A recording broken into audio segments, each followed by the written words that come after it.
nous, ce qui nous passionne, c'est qu'on sait que les gens vont être émerveillés. C'est beaucoup le lieu de l'imaginaire, c'est cette grande silhouette. Les Grands Moulins de Paris ont une importance énorme dans la métropole lilloise. Il y a une sorte de fascination sur ce bâtiment parce qu'il est iconique. C'est le projet le plus attendu de la métropole de Lille.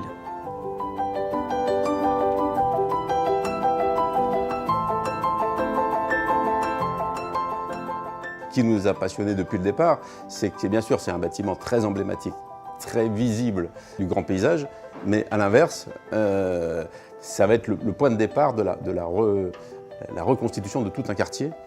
Et l'enjeu des Grands Moulins, c'est un enjeu urbain absolument évident, parce que ça va être on est en train de recréer un morceau de vie, un morceau de ville, de raccrocher deux morceaux de la ville de Marquette. Il y a le cœur de ville, la mairie, l'église, les petits commerces de proximité. Il y a le canal, il y a une zone industrielle qui s'est développée au fur et à mesure du temps en bordure du canal.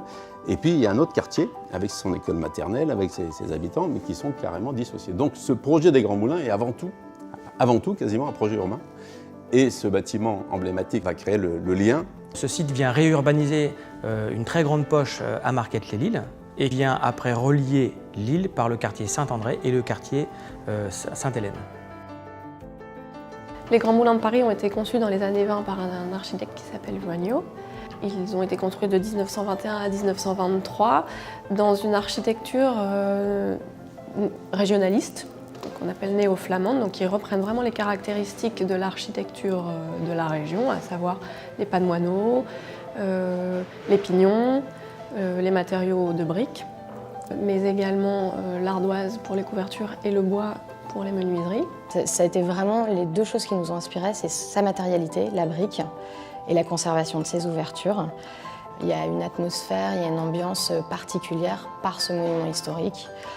C'est quand même un des derniers châteaux de l'industrie. Il y a une âme particulière. On rentre en tant que piéton par la séquence d'entrée de l'ancienne usine, donc avec le poste de gardiennage, les bureaux, et on rentre et on est face à cette façade qui est splendide, des dimensions hors normes, et surtout percée d'immenses ouvertures sur quasiment toute la surface. Donc il y a un effet waouh qui est assez saisissant.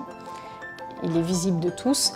Et donc c'était important pour nous que les bâtiments neufs ne nuisent pas à sa visibilité et qu'au contraire, les bâtiments neufs puissent mettre en valeur le bâtiment historique. Donc on a cherché à créer des nouvelles perspectives, à cadrer sur des points très symboliques.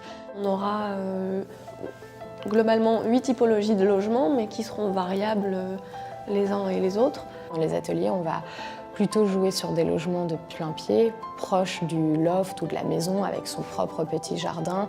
Et pour aller à la plus grande, on a des très beaux appartements, où là on va avoir du type 4, ou alors on a un superbe logement dans la tour de l'horloge, où là on est sur 2 niveaux avec la vue tout autour. On bénéficiera de grandes ouvertures qui permettront d'apporter beaucoup de lumière et de clarté dans les logements. Il y a des parties beffrois qui vont nous permettre d'avoir, les gens qui habiteront là-haut vont avoir des vues extraordinaires. Surtout que face au projet, il y a un jardin archéologique qui sera sanctuarisé à vie. Donc franchement, habiter à l'eau, ça va être magique parce qu'on va avoir des vues lointaines extraordinaires. Il y a un élément très fort qui connecte les bâtiments entre eux, c'est la naissance d'un parc au centre du projet. Pour nous, c'est l'élément unificateur. On a imaginé ce parc en s'inspirant des 3 époques fortes des Grands Moulins de Paris. La première, c'est l'âge d'or des moulins. Et c'est un parc lumineux où on s'imagine traverser les champs de blé de la Flandre. On a un autre endroit, dans l'ombre du bâtiment, où là, on s'inspire de l'époque actuelle, de la jungle urbaine, où tout est possible et où c'est le lieu de tous les imaginaires. Donc on crée un sous-bois comme ça. Et la troisième époque, c'est ce grand parc qui s'ouvre vers la Deûle et vers la métropole, qui, lui, devient la carte postale de la métropole de Lille et qui est l'endroit le plus public, le plus partagé. Dans ce parc, le végétal, c'est le relais de l'imaginaire de ces 3 époques. Il y a beaucoup d'ambition sur ce site et il y a tout pour réussir parce qu'on a une proximité à Lille, on a la Deûle En pied de site, on est très bien situé, on est dans un tissu urbain constitué, donc il y a beaucoup de choses.